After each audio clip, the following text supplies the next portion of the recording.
Good morning. It is May the 13th, and I wanted to share a few more poems out of this book with you. We did a few of these a while back, and this book is called How We Are Smart.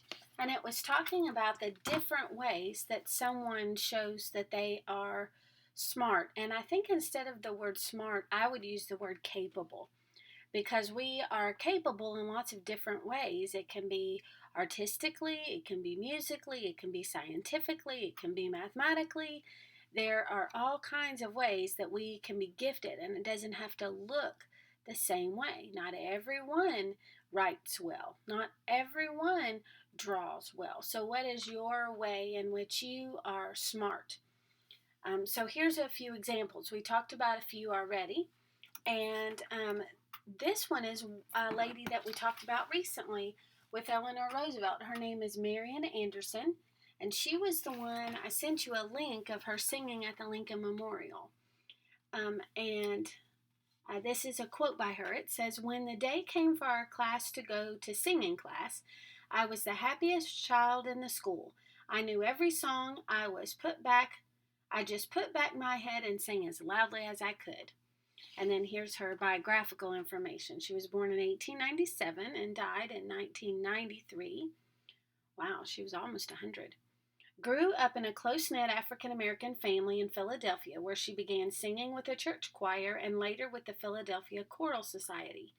After winning a local competition in 1925, Marian appeared as a soloist with the New York Philharmonic Orchestra and then began to tour extensively. In 1939, she was barred from singing at Constitution Hall in Washington, D.C. because she was black. Instead, Marian gave a concert on the steps of the Lincoln Memorial for thousands of admirers. Known for her rich, velvety voice, Marian was the first African American to sing at the Metropolitan Opera in New York City. And the interesting thing is, she had already been overseas before this and really had a name for herself. Everyone loved her, and she was able to sing anywhere with no discrimination. Then she comes to the United States and faces all of this discrimination and inability to be able to sing at places. Okay, here's the poem. Marian we remember for the singing she did, and she started so young, just a fun-loving kid. She sang hymns at church, she sang songs in school. Music was her trade, voice her chosen tool. But it wasn't always easy. There were still things to face. Some doors slammed shut on account of her race.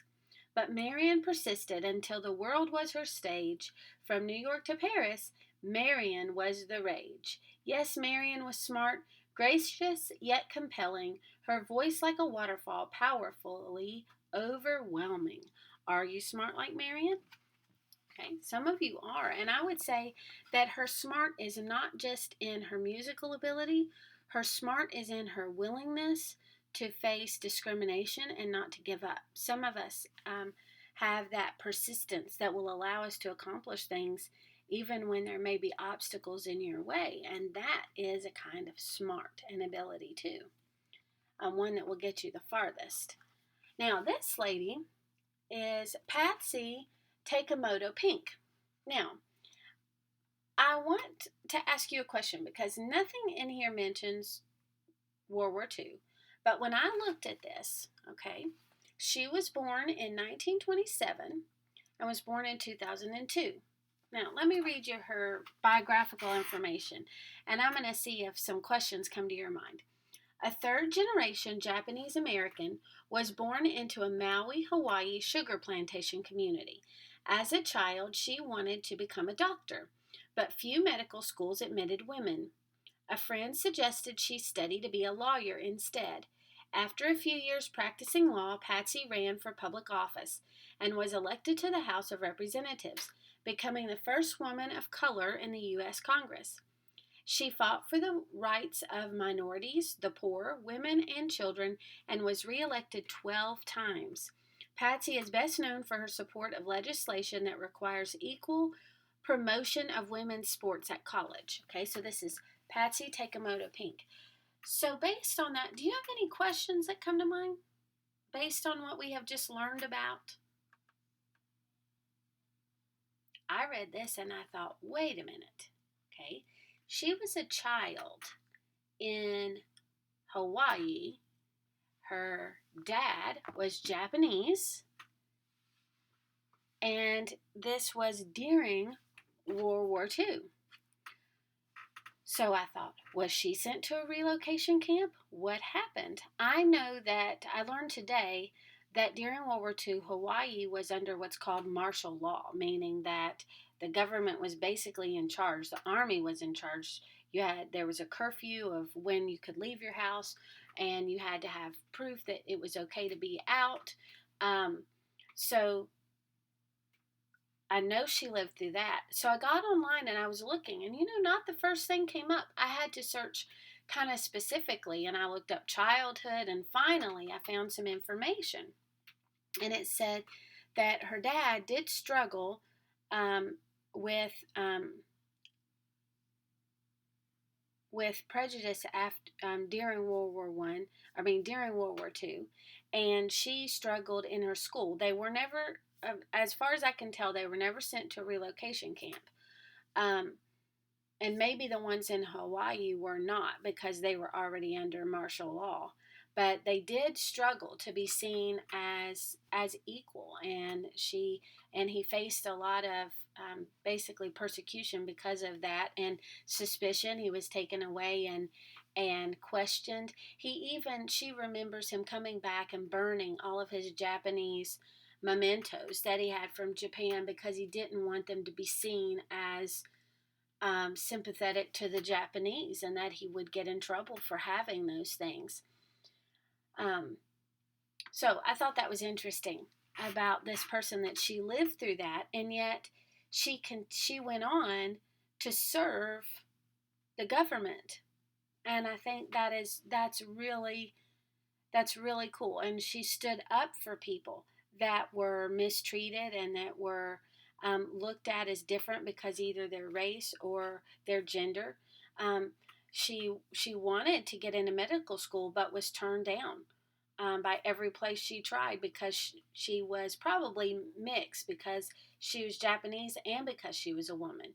Then, even in Hawaii, as she couldn't get accepted, she finally got accepted in a law school, but when she came back to Hawaii, no one would hire her. So, this is the kind of people that will make our country, because they continue. They will do the hard stuff. If you stop when 1 or 2 or 15 people tell you no, okay, but you are giving up on a lot of things that you could accomplish.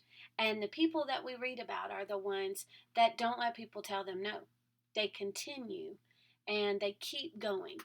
And sometimes that's even when we ourselves mess up. So not just someone else telling me no, but me having struggles and problems that I just stand back up and keep going. So here's the poem about her. Come listen to Patsy and her inspiring ways, who fought for justice throughout her days. A teacher, a lawyer, a mother, a politician. Whatever she did with conviction. She championed causes for the downtrodden and poor. She stood up for women to help them achieve more. She was warm and friendly without a trace of guile, but she got things done with her no-nonsense style. Yes, Patsy was smart, spirited, and forthright. She worked to help people improve their plight. Plight is your bad situation, your problems. Are you smart like Patsy? Okay, and I would say here's another one, right? Determined. Determined to make a difference even when other people are going to tell you no and make it difficult for you to succeed. Okay, how are you going to be determined today? Are you going to continue in your work and do your best to accomplish what it is that your tasks are today? And set some goals for yourself. Give yourself a little pep talk today to keep going and work hard and increase your knowledge today. And I'm proud of what you're doing, and I know you're going to continue to do a good job. Have a wonderful day.